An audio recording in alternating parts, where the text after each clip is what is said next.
Hello, everyone. I am Dr. Anne Princess Grananos Sprout, the co-chair of Ako Para sa Bata Session 2, and I'm happy to be your host for today. The Child Protection Network Foundation is celebrating the 15th year of the Ako Para sa Bata, I Am for the Child conference, a continuing education for individuals and professionals in the front line of child protection work.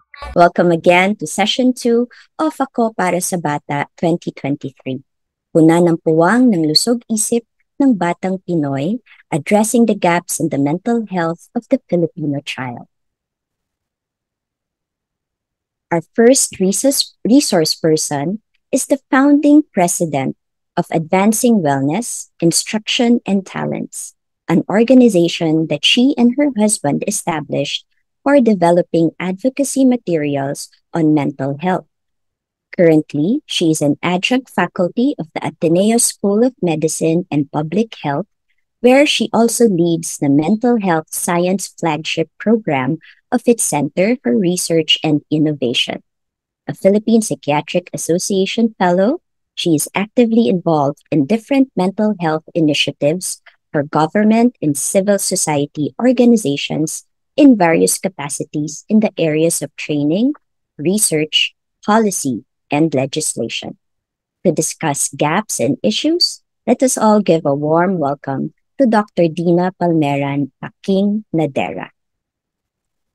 This morning, I'm going to present to you some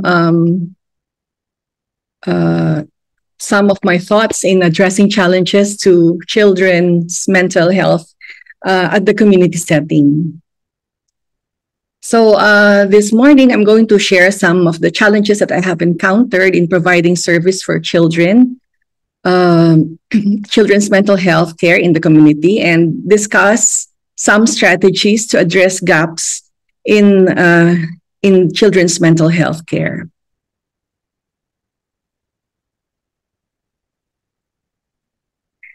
I basically do not have any conflict of interest to disclose, but I just want to emphasize that I have no financial and or business interests related to any of the mental health or related programs that I will be mentioning in this talk. And also, I am not a consultant nor a recipient of any funding from any government or non-government agency that I will be mentioning. So my presentation will be in three parts. So there's this legislative context and service organization. And then I'm going to share challenges encountered in the community vis-a-vis the strategies to address some of these gaps. So I'm actually referring to a legislative framework, to Section 16 of our legislative framework, which is RA 11036 or the Community Mental Health Act.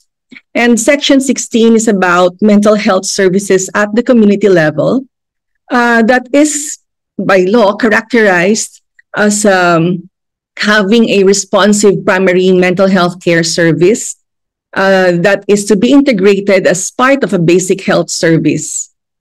And these mental health services at the community level will encompass wellness promotion, prevention, treatment, and rehabilitation, and they shall be inclusive to respond to the needs of the vulnerable population and must actively link peer supports, education, livelihood and employment, social services, and other community support services. RA 11036 also states that every LGU and academic institution shall create their own program in accordance with general guidelines, and the general guidelines are set by the Philippine Council for Mental Health. And the implementation of these guidelines will be in coordination with other stakeholders like the LGUs, academic institutions, and private sector. So the legislative framework is actually anchored on quality rights, on human rights, and on public mental health. And just to emphasize the public mental health framework, we refer to this as the science of improving mental health and well-being and preventing mental illness. So there's promotion and prevention. But the key message of this definition is that Whatever is going to be done regarding mental health is through organized efforts and informed choices of society, organizations, public and private communities, and individuals. So we refer to the elements of public mental health as involving a population-based approach to mental health and encompassing promotion and protection of mental capital, mental health, emotional well-being, including those people recovering from mental health conditions. And another element is that it includes prevention and treatment of mental health conditions and prevention of associated impacts. When we say population-based approach to mental health, we emphasize the collective responsibility of everyone who is involved in mental health promotion, prevention, and provision of services. And there is a very key role of the government in provision of mental health services. So this is the public mental health perspective. When we try to look at the services that we hope to develop in the community, ideally it is a mix of these different levels. No? So we have this optimal mix of mental health services. At the baseline is self-care and then followed by informal community care. And both of this will compose the informal services. And then we have the formal services, which are under the health service. So we have primary care mental health services, the community mental health services, and the psychiatric services in general hospitals, and the long-stay psychiatric facilities and specialist psychiatric services. I would like to emphasize that the Mental Health Gap Action Program of the World Health Organization is done or is introduced at the primary care mental health services. So it is through this program that we try to integrate mental health in non-specialized settings. And again, if we refer to Section 16 of RA 11036, community mental health services, according to law, should involve peer supports, education, livelihood and employment, social services, and other community support services. So we see the partnership that is needed according to the public mental health perspective through this optimal mix of mental health services. And we also see the entry point of the development of non-specialized services of mental health in non-specialized settings. Earlier, I mentioned that the Mental Health Gap Action Program is introduced at the primary care level. So the WHO launched this program in 2008 in order to scale up the care for mental, neurological, and substance use disorders, which we refer to as MNS disorders. And the focus of this program is to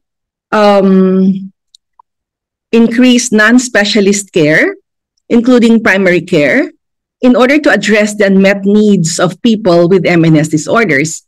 The unmet needs actually refers to the treatment gap. And the research has shown that the treatment gap is between 75 to 85% in low and middle income countries, meaning there's an estimated 75 to 85% of persons with MNS conditions that have not been treated in the community. So why do we need to integrate mental health in non-specialized care? First, we know that the burden of mental disorders is great. We have seen how big the burden is, particularly during the pandemic. And we know that mental and physical health problems are interwoven. And as I mentioned earlier, there's a very big treatment gap for mental disorders.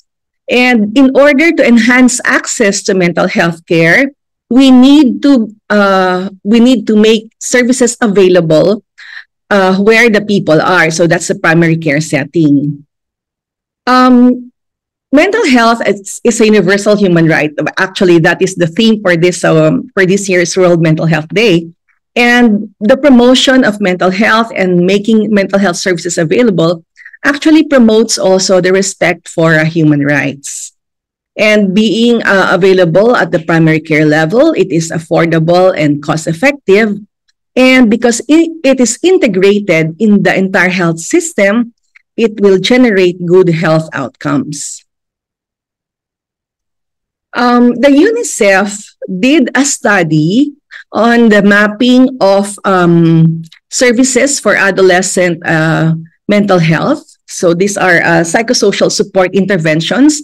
And the evidence has shown that across different settings, the treatment interventions, the treatment programs are the highest. So most offered are the treatment programs in individual and family settings, school settings, community settings, and even in the digital platform.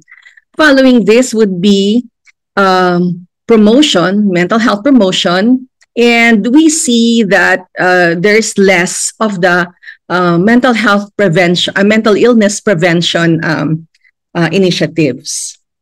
So I'm showing this because I would like us now to look at some examples of challenges that we have encountered when we did the MHGAP in the community setting. So MHGAP actually is a community-based mental health approach. And we have encountered several dilemmas in treating persons with mental health problem, children and adolescents especially. So let us look at scenario one. So we have AN, a 3-year-old male who was assessed to be deaf on one ear, had developmental delay and epilepsy. And even if there were services in the city, so this is an urban setting, the access was difficult because of the long waiting period for the availability of the specialist. So the specialist here would be the pediatric neurologist and the developmental pediatrician. And then genetic testing was also done. Well, it was requested, but the results were seen by the requesting physician after more than 2 months, no, when the results were released. So what does this mean? So for the parent, they are told that the genetic testing is urgent, but then when the results are available, the waiting time for the specialist to tell us something about the results is very long. So there's this feeling that, yes, it was urgent, but I have the results.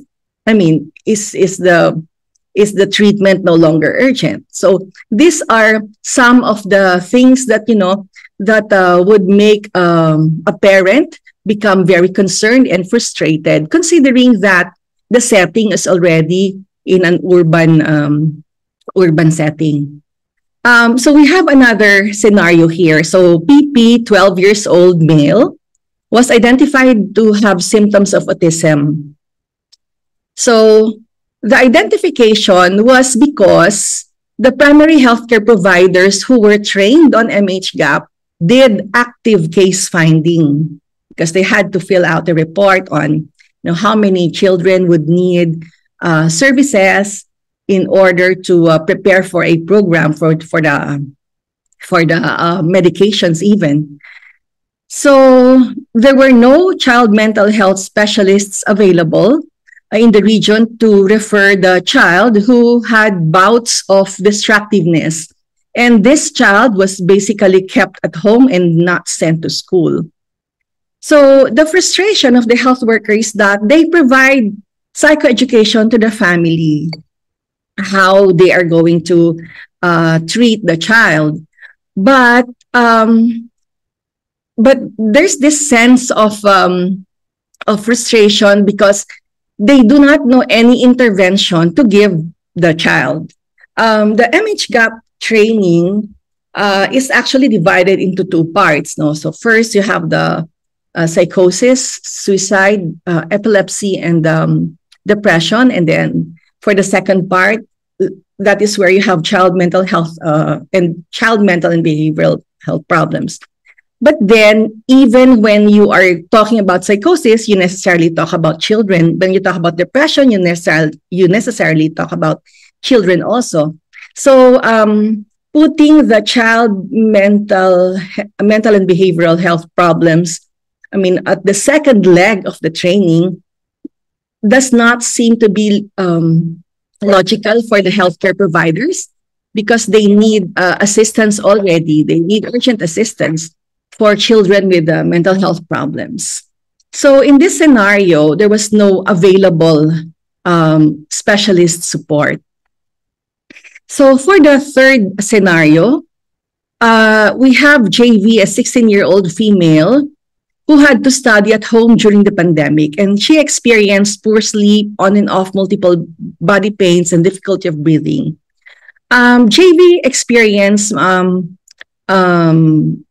molestation by the father when she was younger, and because she is studying in another municipality, so during high school she spends most of the time outside the house. So she was basically happy spending most of the time outside the home.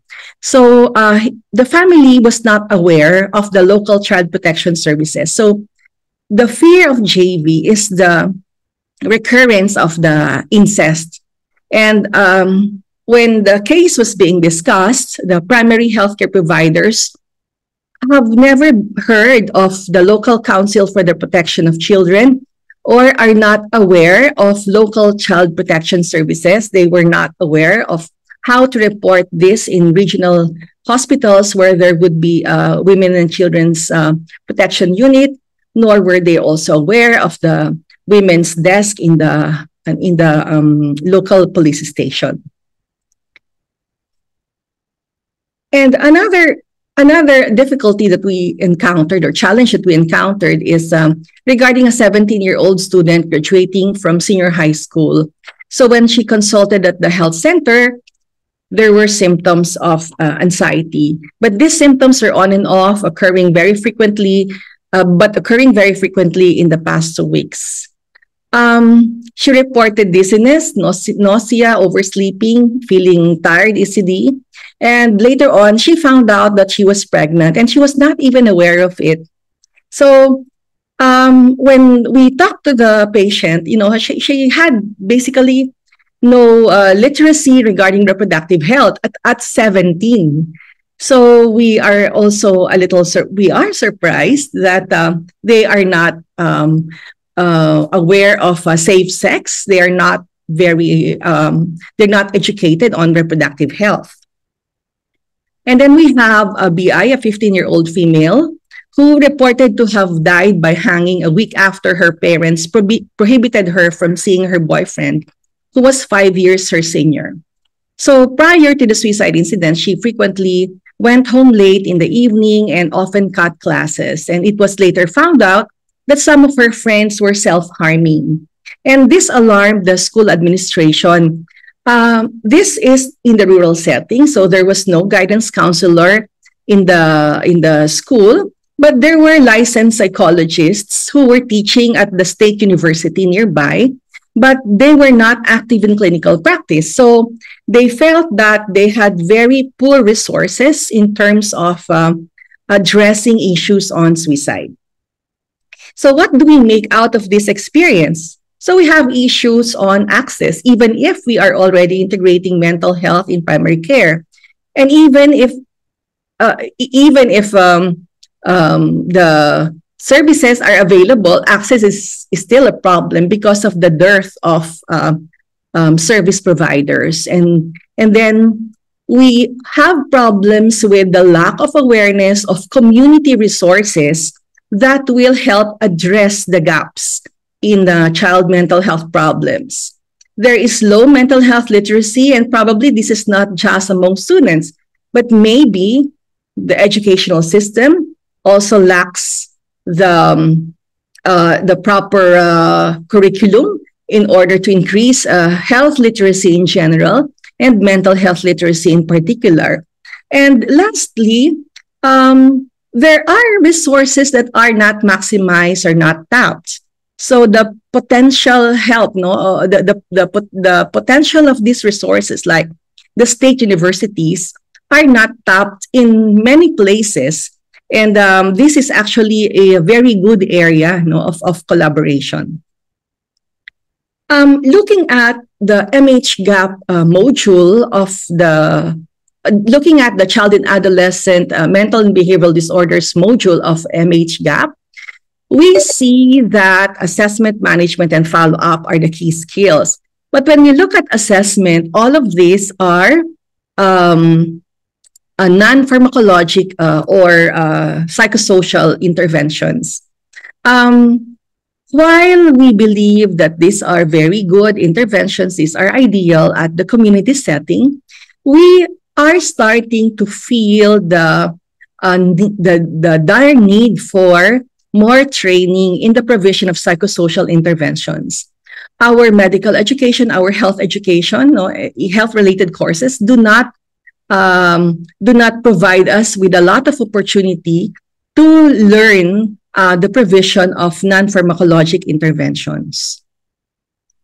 Aside from the community, so we have another catchment area, which is the school.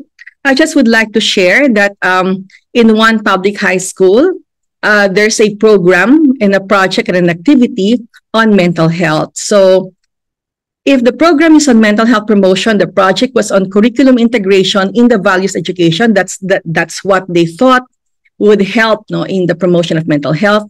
And the activity was curriculum review and design. So here, we integrated the values-pegged framework of mental health.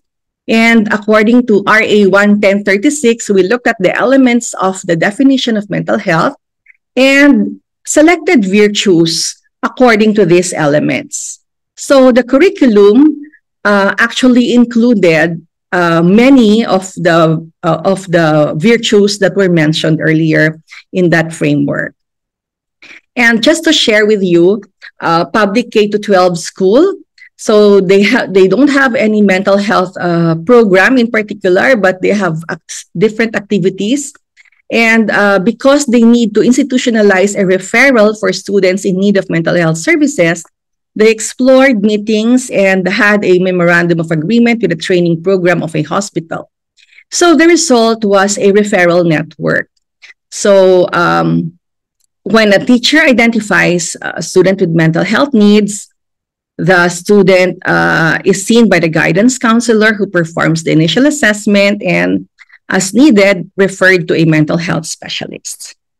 So in summary, I just wanted I want to emphasize that in spite of the efforts to integrate mental health in primary care, services for child and adolescent mental health remain unavailable and inaccessible in many communities. And there is an urgent need to improve health literacy in general and mental health literacy in particular.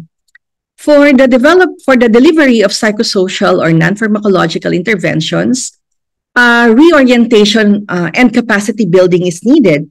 And basically, this is in section 27 of the implementing rules and regulation of RA 11036. And we really need to invest more in mental health promotion. So we are now investing a lot on treatment, but we need to invest more in mental health promotion and prevention of mental illness. And of course, investing in mental health promotion and prevention of mental illness is investing in our mental capital. So I just want to emphasize again our theme for the World Mental Health Day. Mental health is a universal human right, and it's as universal as food, clothing, and shelter. I hope that I was able to share a positive good insight this morning. Thank you very much. Thank you, Dr. Nadera, for sharing what has been happening on the ground in the community. It sounds like a Herculean task, but steps have been taken and are continued to be taken for the mental health of the community and addressing the gaps. It's definitely a collective effort and responsibility, And thanks to the MH Gap and activities such as what we are having right now, we are continuing to share information and awareness. Our next resource speaker um, is the president of the Philippine Society of Child and Adolescent Psychiatry.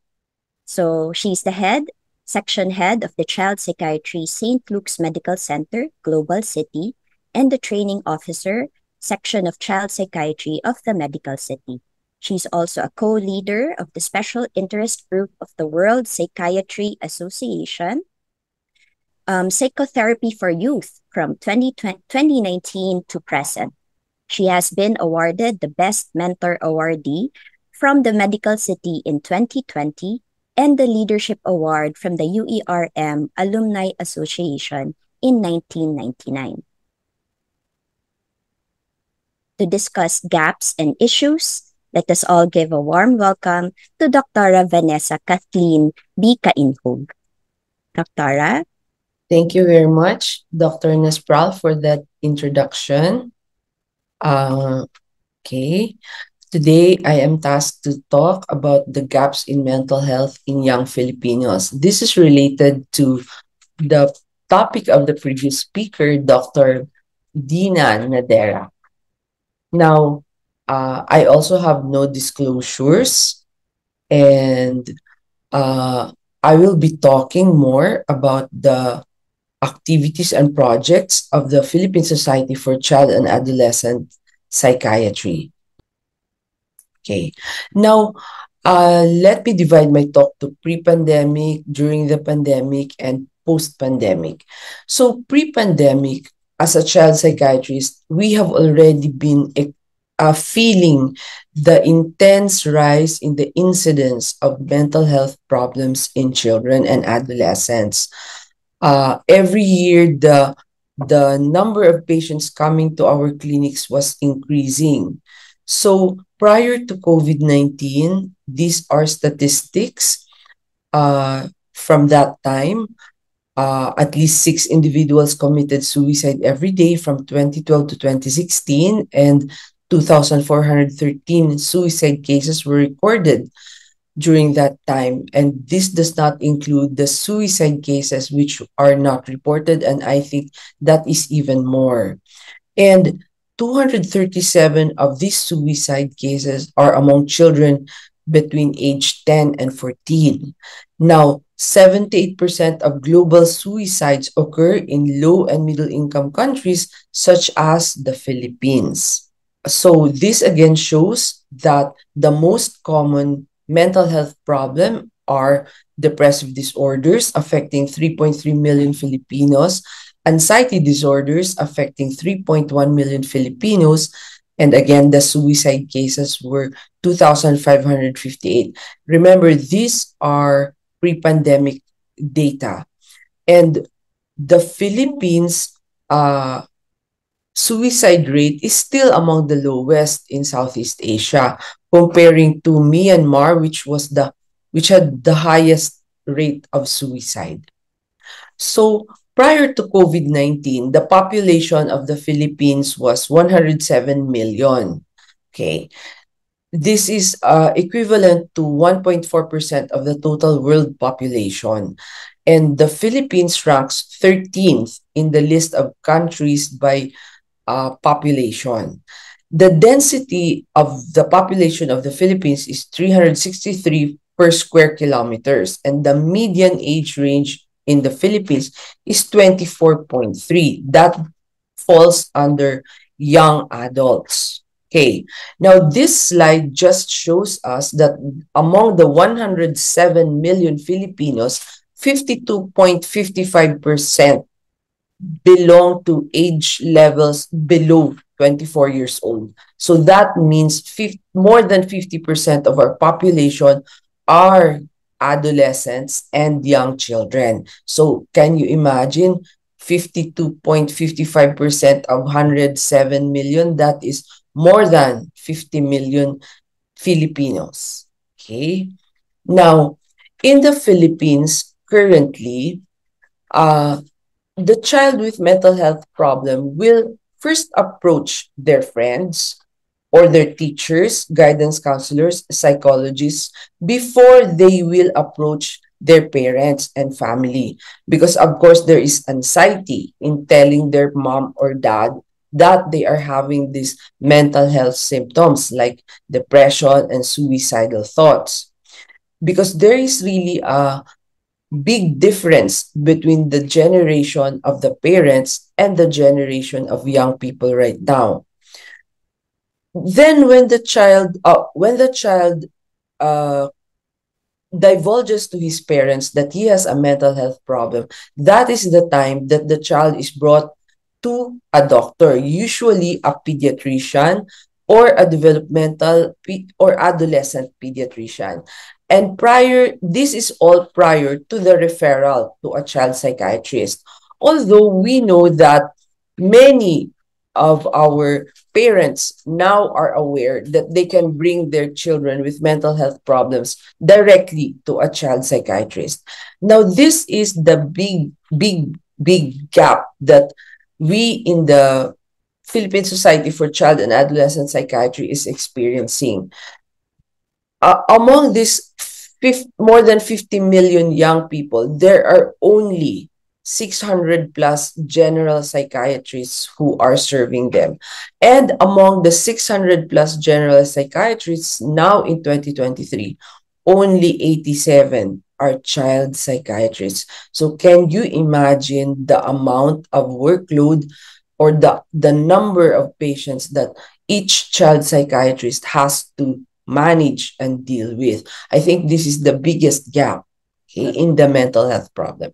Now, I borrowed this data from a local study by T. Michael and others. They said that during the pandemic, the early phase, 28.8% of Filipinos suffered from moderate to severe anxiety.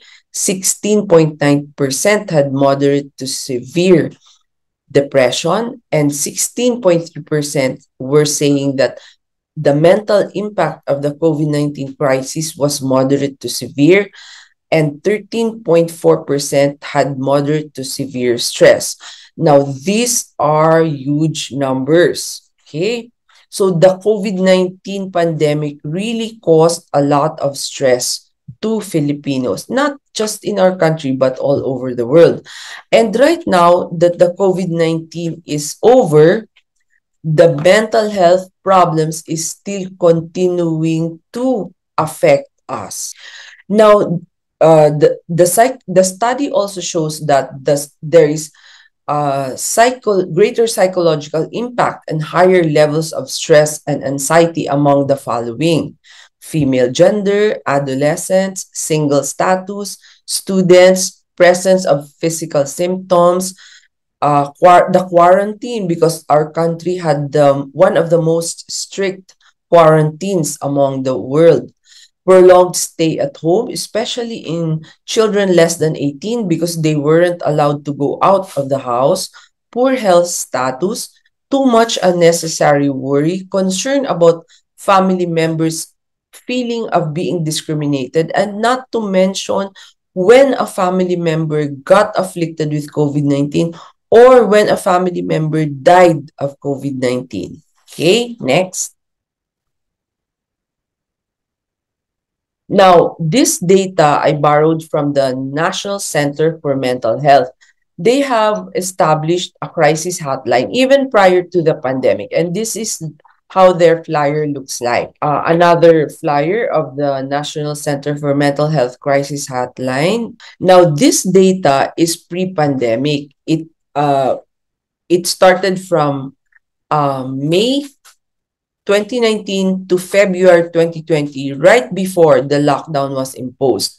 There were a total of 3,991 calls, and 392 of these were suicide-related calls. Okay, let's compare it to the time when the pandemic started. Okay, now this one is from March 2020 when the pandemic lockdown was imposed up to February 2021. So it was the height of the pandemic. The numbers jumped to 12,375 calls And out of this, 1,935 were suicide related. So in another table, we can see the jump from 2019 to 2020 to 2021. In 2019, it was only 3,991 calls compared to 12,375 calls in 2020, and in 2021, it almost doubled to 21,115 calls. And suicide-related calls were 392 or 9.8% only in 2019, comparing to 15.64% in 2020 and 36.39% in 2021. So can you imagine the steep rise in the mental health problems of Filipinos during the height of the pandemic? Now, we might think that since the pandemic is over, those numbers now went down. No, that is not the case, because the mental health problems in Filipinos is still continuing even up to the present. It is not yet abating. So we all know this. These are factors of COVID-19 which increased the suicide rates. The social isolation, disruption in healthcare delivery, sudden changes in routine, increased risk of abuse at home, like the case cited by the previous speaker, because the families were locked at home and couldn't go out. So the danger of the perpetrator abusing as a victim is higher. Okay? And we as Filipinos experienced the longest span of following the COVID-19 protocols. It was only this year when masks were removed, while in other countries, they were no longer wearing masks even last year. Now, in a national survey on mental health of Filipino youth, close to 1 in 5 Filipino youth has considered ending their life. These are from age 15 to 24.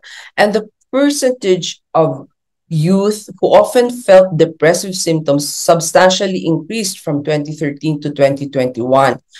And those who often felt lonely, sad, and being disliked by other people almost doubled. This slide just shows the rise in the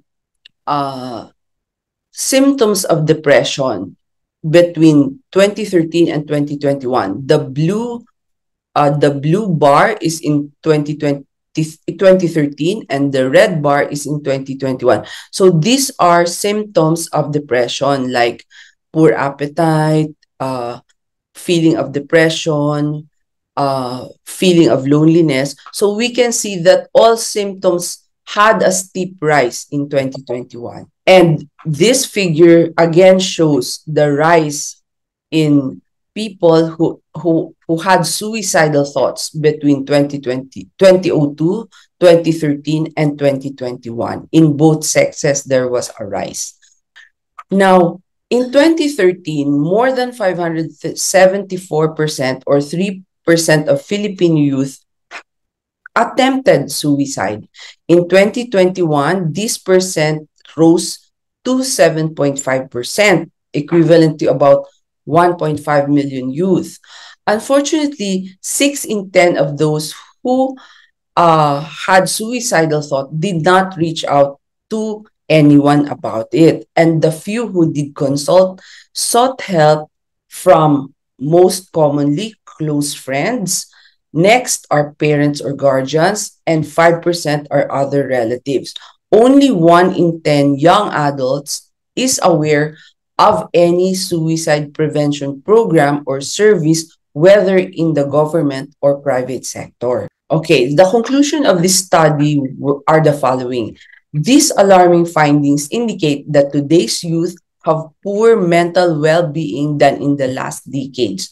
The reason for this are many and complex, including severe understaffing of mental health facilities, the cost of consultation and treatment, and still this perennial problem, the stigmatization of mental health problems confronting mental health care in the country. Now, going back to the population of the Philippines, in 2019, it was roughly 110 million population with 52.55% below 24 years old. But right now, in 2023, the population is already 117 million. And there are only 87 Filipino child psychiatrists. So what is our society doing about this? Next. So since 2016, even prior to the pandemic, we already realized that there was a big gap in the mental health care delivery in the country for child and adolescents. So the Philippine Society for Child and Adolescent Psychiatry started a project called the Philippine Task Force on Mental Health. We partnered with the Philippine Pediatric Society, and the objective of the project was to equip Filipino pediatricians basic skills to detect depression and suicidal thoughts among the young, especially adolescents. We tapped the Philippine Pediatric Society because we know that the pediatrician is the first healthcare professional that a parent will bring his or her child to. Okay? The Task Force on Mental Health did numerous workshops for pediatricians in all regions from Luzon to Visayas to Mindanao to teach pediatricians basic skills in detecting mental health problems.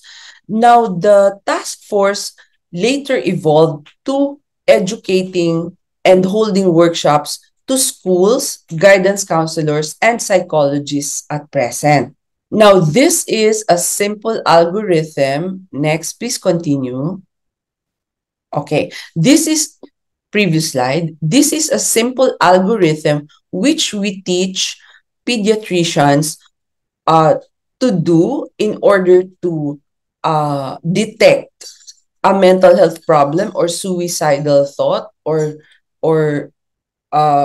active suicidal thought and attempt in a patient. It's very simple, and we use the Patient Health Questionnaire 9 and the Columbia Suicide Severity Rating Scales. We hold workshops for them face-to-face prior to the pandemic. But during the pandemic, we couldn't hold the workshops, so we held webinars instead. Next. So what happens when a patient is referred to psychiatry? We have to remember that suicide is a medical emergency. Thus, it should be treated as such. And as a medical emergency, the first place that you should bring a child with suicidal thought, attempt, or even just self-harm is bring the child to the emergency room. Admission to a hospital, preferably with a psychiatry ward, is recommended. And the following treatment is imperative to be started: psychopharmacology or medicine and psychotherapy. And it is very important to start medicine because the child who is extremely agitated and bothered will not yet be amenable to therapy. Okay? Family education and therapy is also important. And other non-pharmacologic interventions like environmental manipulation, admission, etc., or school accommodation can also be done. Next. Now, this is a study of one of my colleagues in the task force. It is entitled "The Impact of the Task Force on Mental Health on Attitudes of Filipino Pediatricians and Guidance Counselors." It is a comparative study of attitudes toward mental illness of pediatricians and guidance counselors practicing in Metro Manila using the Mental Illness Clinician Attitude Scales from October to December 2017 by Dr. Kenneth Ross Habate. The objective of the study was to compare the attitudes toward mental illness of pediatricians and school counselors in practicing in Metro Manila using the mentioned scale. The participants were 102 Filipino pediatricians and school counselors. This study is not published, so please do not distribute. Next slide. So the study concluded that that both school counselors and pediatricians have similar levels of generally positive attitudes toward mental illness. This is a big improvement from several decades ago. And this suggests that there is fertile ground for collaboration between psychiatrists and both groups, pediatricians and school counselors, in terms of mental health initiatives for Filipino youth. The similarities and differences between specific factors to specific areas of focus for psychoeducation in terms of beginning collaboration. So what are the future directions of the task force on mental health? We know that during the pandemic, we could not do anything but do webinars. But right now, we are now back to face-to-face. So to continue, my colleagues in the task force are still educating schools, teachers, and guidance counselors. We already expanded to these professionals. We are also educating parents, and still we are continuing to educate pediatric residents in training, because every year a big number of pediatric residents will graduate and become consultants. New programs we did in the pandemic were shifting mental health services to online. I think this was a good development, because prior to the pandemic, when you had to consult a doctor, you have to really go physically to the doctor's clinic. And the Philippines being composed of more than 7,000 islands, it can be an effort to move from one island to another. But during the pandemic, I experienced seeing patients from Luzon, Visayas to Mindanao. This became easier because of the development of the online consult, because in psychiatry, we can really do purely online or teleconsult. Okay? And starting support groups for healthcare workers and families. Online webinars became the norm all over the country in various schools and organizations.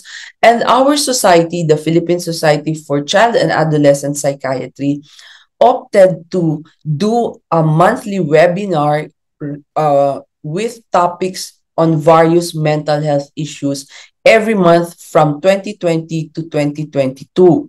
That was 3 years. And the new program should anticipate the stress of reintegrating back to face-to-face school after 2 years of online learning. I have mentioned earlier that the mental health crisis that the pandemic brought on us is not yet over. It is still ongoing. And a lot of patients we see now in our clinics are patients or young people who developed mental health issues during the pandemic but did not seek consult. It is only now that they are seeking consult.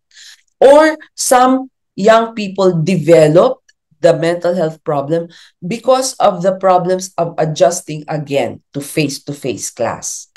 So the Peace Cup project for 2022 and 2023, where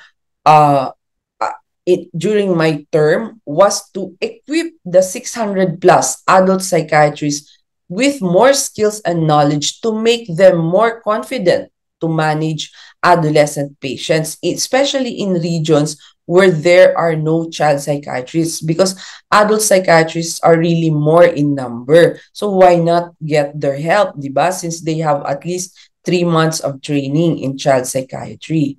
We held again monthly webinars in 2022 to 2023, specifically for general adult psychiatrists.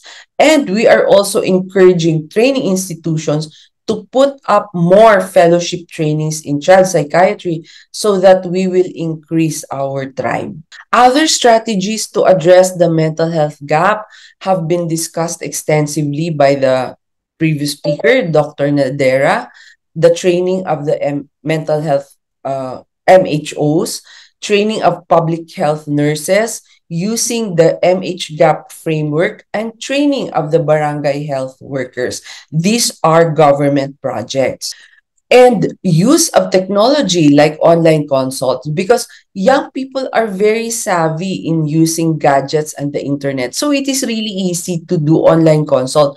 What you just need is good Wi-Fi on both the doctor and the patient. If you have good Wi-Fi, no problem. A little problem might be encountered with the parents, but the patient will actually assist the parent. Okay? Doon ka makakarinig ng sasabihin, Mami, ganito po, ganito gawin nyo, ganyan, para marinig nyo si doktora, gamit po kayo ng headset. Okay, so the young patient will teach their parents. Okay, parents now use technology to monitor their children's whereabouts, to communicate with them, especially among overseas foreign workers, and to screen their gadget use. So technology is not all bad. It is actually good if you know how to use it. So right now, we are in the post-pandemic era. We are still getting quite a number of young people with mental health problems in the clinics at present. And common cases are still anxiety, depression, bipolar disorder, and suicide attempts. Factors: mental health illness started during the pandemic and the patient did not consult until now, and adolescents who are adjusting to the return of face-to-face school after being cooped up at home for 3 years. Okay, to conclude, the COVID-19 pandemic had a big impact on the mental health of Filipino youth like the rest of the world. This further widened the mental health gap in Filipino youth. And at present, we are resuming our lives post-COVID-19, but the Philippines is still reeling from the mental health pandemic caused by it. But being Filipinos, I feel and I know that we can adapt, adjust, and conquer this gap. Thank you.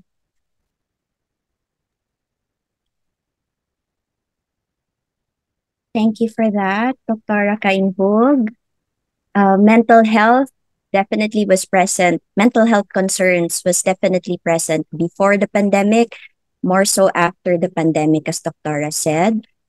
Please continue to watch the Ako Para sa Bata seminars, because some of your questions will be answered in the succeeding sessions of the seminar regarding government and school initiatives. So, talking about our youths, I'd like to call in our reactor for this afternoon. Let's hear from a youth representative. He is a nursing student at the University of the Philippines School of Health Sciences. Let us now hear from Gerald Demasilan. There you go. Hi, Gerald. Hello, Ma. Hello, Doc. Good morning. Good morning.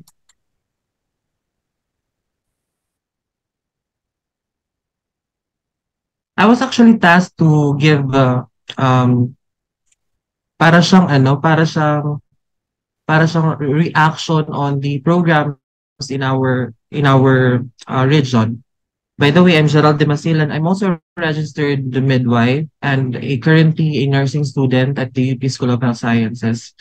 Basically, I'm also trained in mental health and psychosocial support in our region. And personally, yung mental health program ng Region 8 ay naka-help sa akin bilang isang mag-aaral ng UP at isang community health worker. I also work in the rescue unit in the city of Tacloban, and napakasarap na feeling na bilang isang kabataan na yung mental health ay nabibigyan mo ng buhay when it comes to responding to emergencies, especially during trauma incidents, na yung mga SO ng mga pasyente ay kailangan nila ng psychological first aid. And yung knowledge, skills, and attitude na nakuha namin during the training on MHPSS ay napakalaking tulong na na mabigyan ng ng mabigyan ng ano ng mabigyan ng at least naman lang psychological first aid yung mga SO at yung mga pasyente namin. As a sangguniang kabataan SK chairperson ng barangay ko rin at ito rin po ay naging way para maipakita rin yung pagpapahalaga sa mental health ng ating mga kabataan. In fact, this Sunday we will also have our mental health awareness campaign, a mental health awareness program na attendan ng almost 60 na mga kabataan sa barangay ko. And dito, at least through the program of the Department of Health, Region 8, ay nabigyan ng na na na, na, na ignite yung ating heart of giving our utmost service in mental health. Hindi lahat ng mga kabataan nabibigyan ng ganitong oportunidad na at least maka-attend ng ganitong training. And hopefully sa iba ring regions, hopefully sa Region 8 din, magkaroon ng maraming pang trainings sa mga kabataan. I was trained when I was, I think, 21, 22. Pero hanggang ngayon, napaka-importante na nandito pa rin sa aking puso, sa aking isipan, yung knowledge and skills na aking natutunan. At na-share ko ito sa aking mga kapwa kabataan. Hindi lang sa during crisis intervention, and hindi lang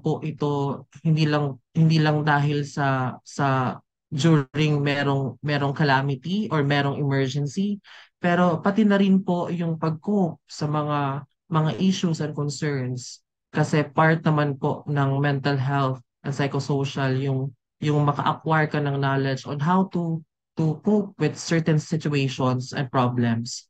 And even before, we also conduct different programs na related din sa mental health. And kung wala yung Region 8, yung DOH na nakapag-train sa akin personally, wala rin pong ganitong leader kabataan na handang i-extend yung kanyang advocacy when it comes to mental health. Yung mental health, napaka-broad po siya. And usually, when we conduct our campaign in the barangay level, we also make sure na nag-focus kami. For example, meron kaming suicide prevention, and we invite individuals na mga experts on this. And also, meron din kaming focus group discussion. And sa pamamagitan nito, at least nabibigyan natin ng way yung mga kabataan to express themselves. Kasi sa ganitong paraan, hindi natin alam, particularly sa namin, sa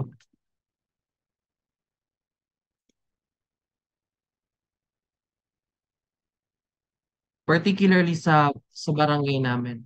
So, in the rescue unit level, we are only 3 at the Tacloban City Rescue Unit who are trained in MHPSS. MHPSS is more on the kasi sa crisis intervention na more on I mean, napaka-broad siya ng mental health. Pero napakalaking tulong as an emergency responder. I was 19 when I started my journey at Tacloban City Rescue Unit. And up until now, I still work and volunteer at Tacloban City Rescue Unit.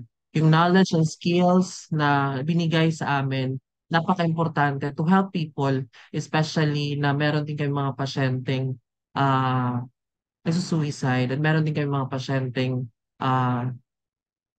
they also merong mga self-inflicted na mga harm. So ito yung mga knowledge and skills namin, napakalaking tulong iyon para at least ma-extend namin, particularly ako, bilang isang kabataan na handang mag-extend ng kanyang um, tawag dito, ng kanyang service to give at least naman lang mabigyan ng magandang ah, mukha ang mental health. Kasi alam natin during the pandemic hanggang ngayon, ah, napakaraming nangyari. So I hope tayong mga kabataan, let us uh, be hopeful sa ating mga advokasya at sa ating mga gagawin sa ating pang mga mga next journey of becoming a more na productive na citizen ng ating bansa. So yun.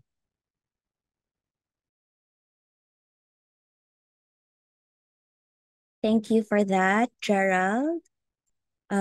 It sounds like not only the professionals, but empowering our youths to be helpful in taking care, being more mindful and taking care of their own mental health. Thank you very much, Gerald, and to our resource persons. I hope you have taken in as much knowledge as you can. We have time to address your questions for our speakers. I'd like to call on our panelists, our speakers, Dr. Nadera, Dr. Canhug, and the chair of session 2, Dr. Japhet Fernandez de Leon, to turn on their videos. Good afternoon. Good morning, everyone. Good morning. Ayan. Morning. Ayan. Hello. So I have been scrolling through the questions. There are a lot. And let's start with the question from Audrey Anday. How does the medical professionals cope with the big gap in terms of psychiatrists, specifically child psychiatrists or psychologists? Can parents be trained to attend to their child, or is it better that non-family members does the counseling or care? What do you think, Dr. Kainhog and Dr. Nadera? Do I answer it first? Hello? Yes, we can hear you, Dr. Okay. As I have said in my lecture, we got help from pediatricians because they are much more compared to child psychiatrists, guidance counselors in schools, teachers, and but still there is a wide gap because these professionals can only do so much. As to the question of can parents attend these trainings and seminars? Of course they can, because when we expanded to schools, I think parents were already included. And that's a good idea po to cascade it also to parents. I've been doing sessions or seminars in schools, and parents are usually included. But of course, only a few schools can be done at a time. Okay. Thank you. Any additional, Dr. Nadera? Yes. Actually, it depends also on the condition of the child. For example, if there are developmental delays, home management can be done. Parents can be trained actually to implement some exercises or some techniques in order to in order to make the child at least catch up or develop the full potential of the child. Even in some, for example, in some cases of autism, there would be home management programs that the child specialists or pediatricians can teach the parents. And well, it's basically the entire family who should be taught, no? If there's a yaya, even the yaya should be taught. So there are actually programs like that. Sometimes if there is an occupational therapist in the area, parents can talk to this occupational therapist to design home management programs for a month or for 2 weeks. so that the consults will be lesser. And of course, if the consults are lesser, then the expenses would actually be lesser. But the the deal there is the time that you spend with your child is very crucial also. Thank you for that, Doctora. Anything additional, Doctora De Leon? Yeah, I would just like to mention that parents are actually members of the therapeutic team, especially if the child is already having problems like depression and suicide. So the parents are not the ones who will counsel or who will treat, but they are members of the therapeutic team. Thank you. Yes, agree, Doctora. So, to answer that, basically, yes, parents are included, definitely.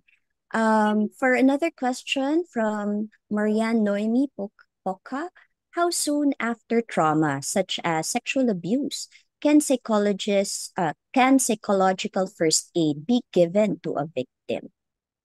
Any may answer? Sorry, Nadera.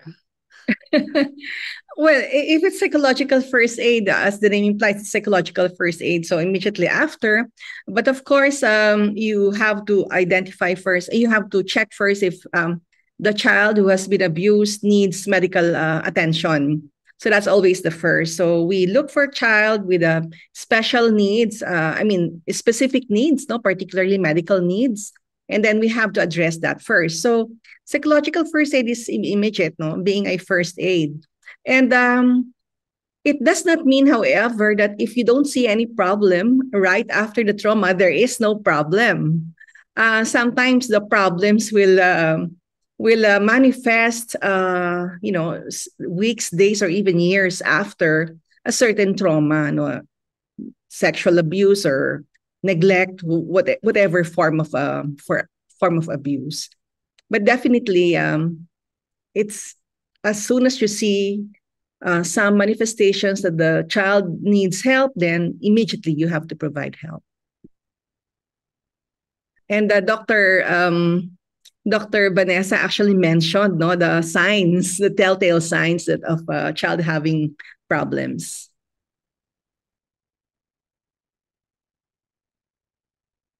Okay. Thank you for that, Doctora. Another question we have here from an anonymous sender. How can we address social anxiety when the anxiety heightens, like in the workplace, and no immediate access to mental health professionals? Doctora Kainpog? Doctora De Leon? No immediate access to mental health professionals. Well, you can do a lot of uh, strategies to help you with the anxiety. For example, mindfulness techniques have become very popular, grounding techniques, breathing exercises. You can look this all up in the internet. They will really help you in the meantime or while you're having anxiety and still cannot access mental health consult. But it is still much better for you to consult a mental health professional. Doctora De Leon? Yeah, so for social anxiety, it can be very crippling, especially if it has not been addressed. So as mentioned earlier by Dr. Keng Hoog, there are many self-care activities that can be done. But also to segue to the reason why we are teaching non-specialists on mental health care is that we are few. So those who have been trained, the MHOs and the public health nurses who have been trained on MHGAP can actually be tapped by a person who is having anxiety, because anxiety is part of the module of MHGAP. So please also check around your MHOs and your public health nurses who have been trained on MHGAP, because they already know how to address symptoms or problems of anxiety at their level of competence. I read a question earlier, like how can they avail of these trainings?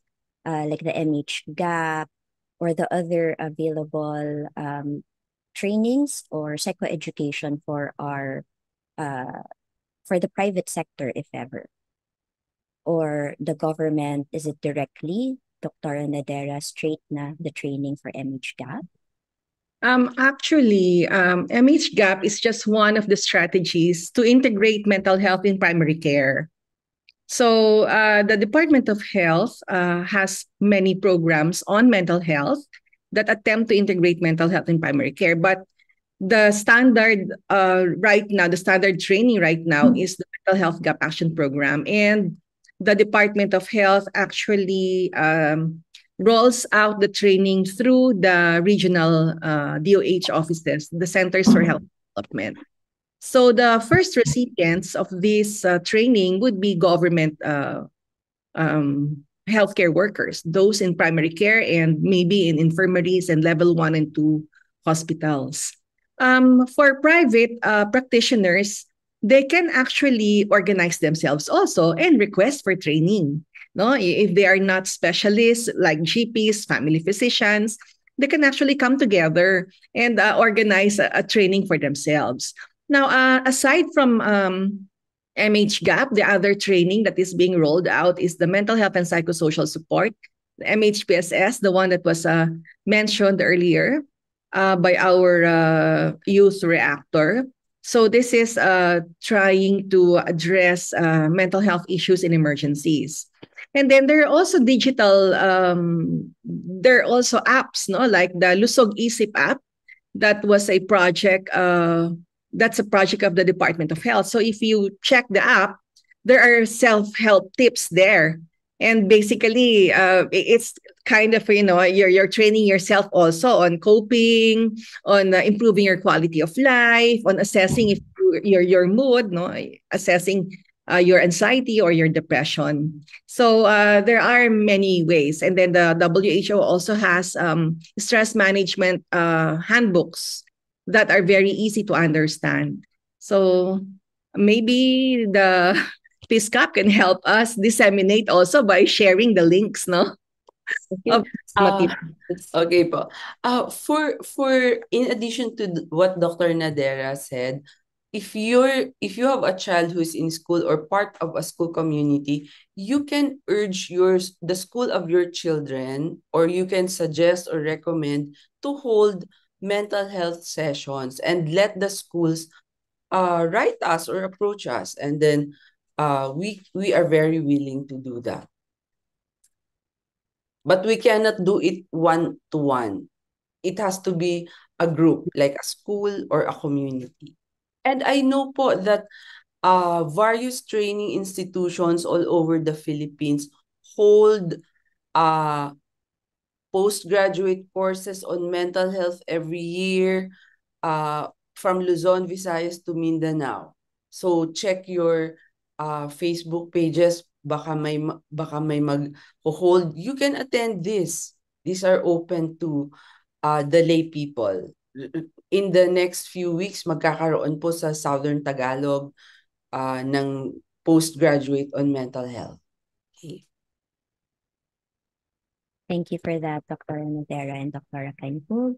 One more question. Are there cultural factors that need to be considered when addressing mental health issues in the Philippines? Yeah, definitely. Definitely. Yes. Definitely, for example, even in grief and bereavement, so you have to take into consideration culture, the ethnicity, the faith of the person who is bereaved. For suicide, there are cultures where it happens. The spread happens more quickly compared to other communities. And then the language also has something to do, no, with the aspect of with the stigma of mental health, the discrimination. So yes, you have to consider all of these factors. So ethnicity is actually something that we often see as a very strong factor when we do MH Gap training, particularly if the family is already living in a separate village away from the ethnic group. No, they have problems with adjustment. And then if the children are no longer practicing the traditional practices, they're no longer doing the traditional practices of their ethnic group, then it also becomes a barrier when we do psychoeducation to parents.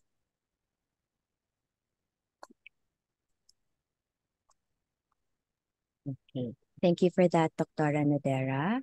One last question. We have a lot more, but we will try to answer it as best as we can. So for our last question, for our last question, the financial aspect of it all, how much does it cost to avail mental health services in the Philippines? Is it covered by PhilHealth or HMOs? Anyone may answer. Okay, me first. In the private sector, we cannot really control or make the fee of the professional uniform because it is really up to the professional. But all training institutions provide charity services, and for a very minimal fee, you can seek consult in the outpatient. Now, for the government, can Dr. Nadera answer that? Yeah, well, I'm not with the government. Okay po. Okay po. I'm not with the government hospital, though I'm familiar with how it works in the rural health units. So in the rural health units, of course, if the municipal health officer or the DTTB doctor or the public health nurse is trained, then the services are free and the medications are also free. The issue there is the sustainability of this program, no, because of course it involves funds. So while the services and medications are free, the families also need to prepare some amount just in case the medicines do not become available, because sometimes it's not sustainable. May I add to that, because I work in in a government institution. So this, as mentioned by Dr. Kainghug earlier, the services in government institutions are actually free. So patients can consult at the outpatient unit of the hospital. If the patient is admitted to the service ward, they do not pay anything. No, but for patients who are admitted to private rooms, yes, PhilHealth covers it through the Z package. And there is actually a move by the Philippine Psychiatric Association to also include the outpatient visits of patients. And as mentioned by Dr. Nadera, in government institutions, the medicines are being made available through the Medicine Access Program, but this will also involve that the list of patients be given to DOH so patients can avail of the free medicines. Right now, we have the malasakit centers, which helps our patients. So kahit papano, nababawasan, but there is still a lot more to be done. Thank you very much to our panel. Thank you, Dr. Nadera, Dr. Kainhug, and our reactor Gerald. Thank you to our attendees on Zoom, about 1,200 attendees for our live viewers, and 1,000 in Zoom. In Facebook, 1,200, and about 2,645 viewers on Kumu right now with 4,145 likes. We call on our communicants watching right now to drop these colorful virtual gifts. All of the gifts that you drop shall help with our fight against child abuse and neglect. So thank you very much for all your questions and your active participation. I'd like to call on our session chair back again to provide the synthesis to be followed by the self-care activity. Dr. Jafet? Yeah, thank you very much, Inch. This second session has indeed given us a lot of insights. Dr. Dina Nadera has shared with us the challenges in access to children challenges in access to children's mental health care in the community as she went around the country training non-specialists on mental health using the MHGAP framework. She mentioned the basis for the establishment of a public mental health, and which is based on the Mental Health Act, or RA 11036, Section 16. And she also mentioned the reasons for integrating mental health in non-specialized care. Case vignettes were cited, and intervention platforms were suggested, including curriculum review and design and consultation mechanisms. She did mention that investments in mental health promotion and prevention of mental illness need to be increased. Dr. Kainghug has shared with us the Philippine statistics regarding mental health of the Filipino youth, pre-pandemic and post-pandemic. Depression and anxiety rank the highest among the mental health conditions, and the Philippine Society for Child and Adolescent Psychiatry has started some programs to address the gaps in the mental health care of children and adolescents. Training of pediatricians, adult psychiatrists, municipal health officers, public health nurses, barangay health workers, and currently guidance counselors are among these programs. Our youth reactor, Gerald, has shared his experience in Region 8 as he was trained on mental health after Typhoon Yolanda. So one of the positive outcomes of Typhoon Yolanda was the emphasis of mental health, and Region 8 was a recipient of the first MHGAP training. So he also mentioned that it is very important that we also involve the youth as we train people on mental health.